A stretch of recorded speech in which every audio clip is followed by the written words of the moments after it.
Kevin Bowen waiting patiently. We don't want to keep him waiting any longer. Featured writer for Colts.com. Kevin, thanks for taking the time to talk with us again, our little weekly sit-down, if you will. Some news coming out of Colts camp today. Robert Mathis cleared to practice.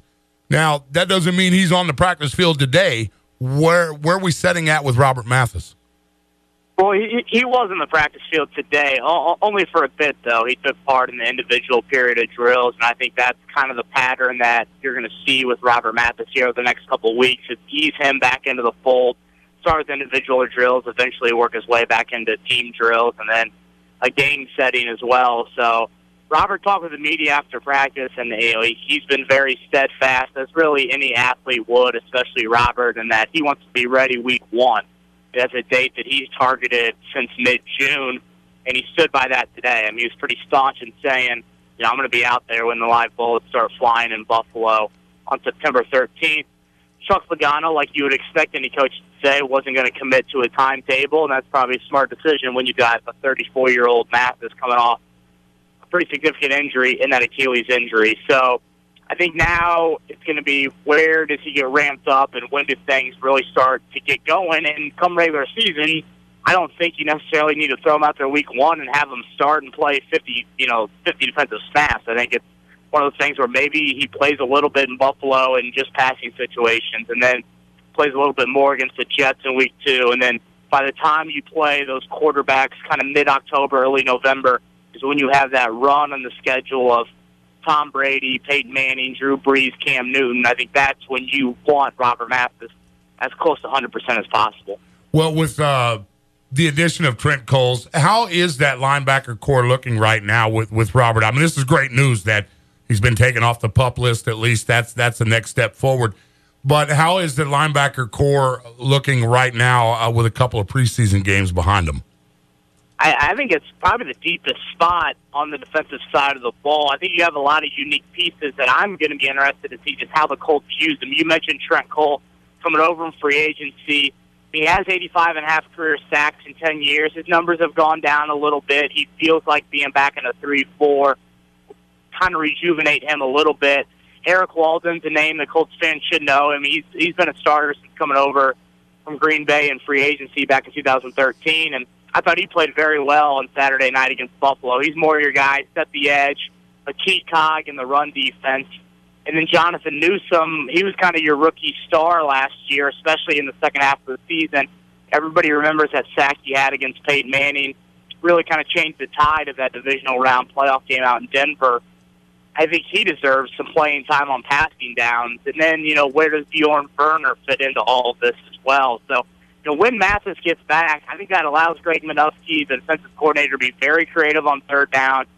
Packages where you use guys like Cole, Mathis, and Newsome, not feel like you have to only have 2 outside linebackers in the field. Maybe when it's 3rd and 10 and longer, you're throwing, 3 and maybe even 4 outside linebackers on the field just to show the offense some different looks. And again, you have the depth there that I think allows you to be more creative, whereas in years past, you really didn't have the quality bodies outside of your starting lineup. It's Ford and O'Brien on ESPN Evansville 105.3 online, ESPNEvansville.com. Joining us on the Menard Studio hotline, Kevin Bowen, featured writer for Colts.com. They're every day at camp. Obviously going to know a whole lot more about the ins and outs of this team than we do. Defense as a whole, Kevin, they had a pretty big issue last year with a running game. I don't watch a whole lot of preseason football. I don't know. It's just something that just doesn't interest me as big of a football fan as I am. Right. But I did notice watching the Colts maybe a quarter or so, they got burnt a couple of times deep. How is the defense looking as a whole as this is coming along? Yeah, from a preseason standpoint, and again, I mean, we only have, a handful of series for the starting defense to really judge them by, and the Rams are going to be the greatest offensive test on Saturday night when your starters play a little more. It's going to be a better test for the Colts offensive line. But, yeah, from a Colts defense standpoint, I thought the running game looked good against the Bears. Matt Forte, he was a perennial Pro Bowl back. I think he had 24 yards on 8 carries. So, holding him to 3 yards a carry is a solid day. you mentioned the passing game. Jay Cutler was very efficient. I want to say he was like 8 of 9 or something in that game. So I think you like what you saw in the run defense. I think tackling is definitely a key going forward still. There were a couple of missed tackles as well. So I think right now you feel like you have the bodies in place to be an improved team against the run. And from a passing defense standpoint, when Vontae Davis is out there, I just think this defense is at another level. I think Vontae only played, I want to say, less than 10 snaps on Saturday against the Bears, still coming back from that hamstring injury that kind of plagued him during camp. So I think right now you have to be pleased with what you've seen from the run defense against the Bears. And, again, I don't think you're really going to be tested from a defensive standpoint with really one of the elite offenses in the league until around mid-October. I mean, some of the quarterbacks you're going to face early on in the year, maybe Tyrod Taylor with the Bills, Geno Smith or it's going to be Ryan Fitzpatrick with the Jets, obviously with Geno Smith out, and then your AFC South quarterbacks, you really aren't going to be facing an elite quarterback until Tom Brady comes to Lucas Oil Stadium in mid-October. So we might have to wait a while to see really where this defense is against some of those upper echelon teams. Well, the third preseason game coming up this Saturday night against the Rams, you mentioned it. That's basically the dress rehearsal for the season. The fourth game, the starters play little to none. And this one, are we expecting to see starters for at least the first half, maybe even longer?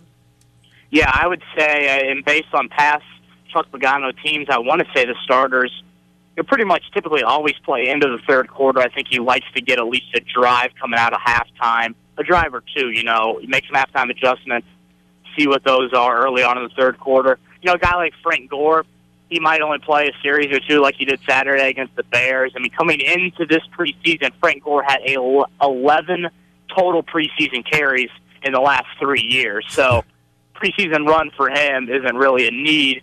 Whereas, some of your other guys on the offensive side of the ball, some of your other starters will probably play into the third quarter. And like I said, I think it's really going to be a big test for this offensive line. Struggled a little bit early on against the Bears.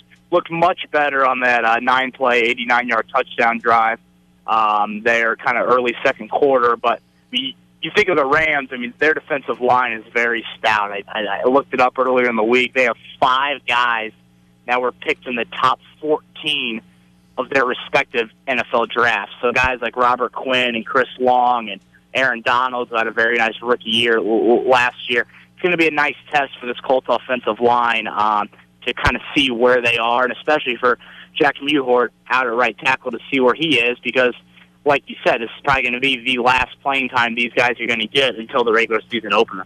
It's Kevin Bowen from Colts.com joining us on the Menard Studio Hotline. T.Y. Hilton got paid.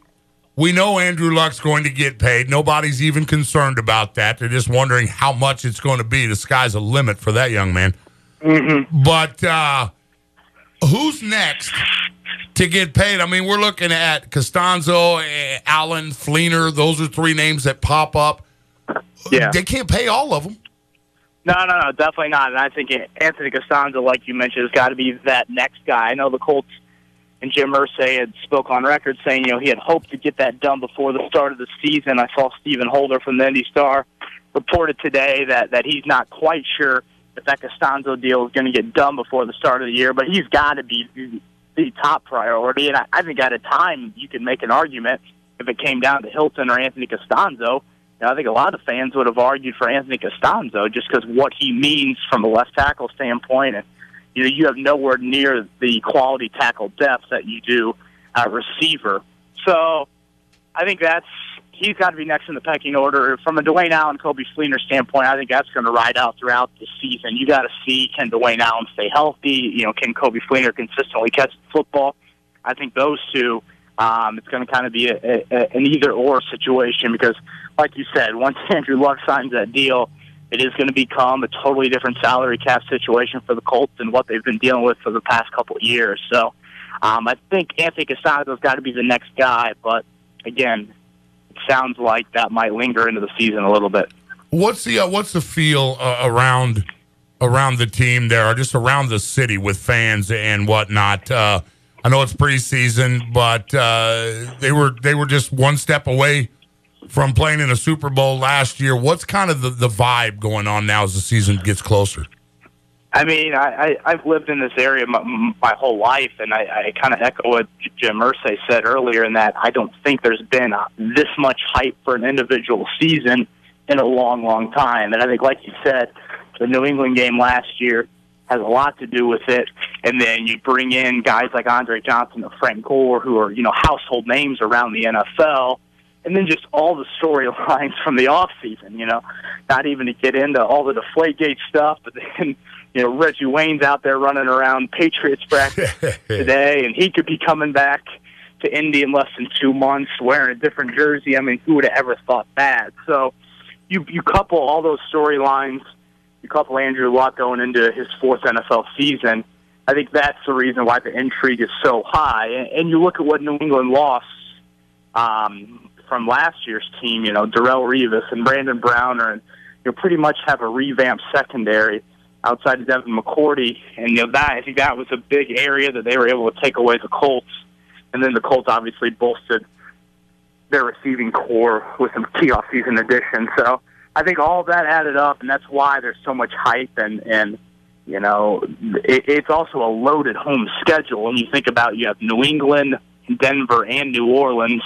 I mean, those are 3 Hall of Fame quarterbacks, and Brady, Manning, and Breeze all coming to Lucas Oil Stadium this year. So I think the anticipation is high, and I think Colts fans just want to get through Saturday night, get through those two and a half quarters injury-free, because we see injuries just, rampant around the league right now, and get ready for September 13th.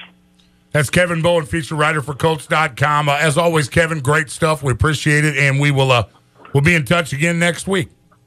Sounds good, guys. Talk to you next week.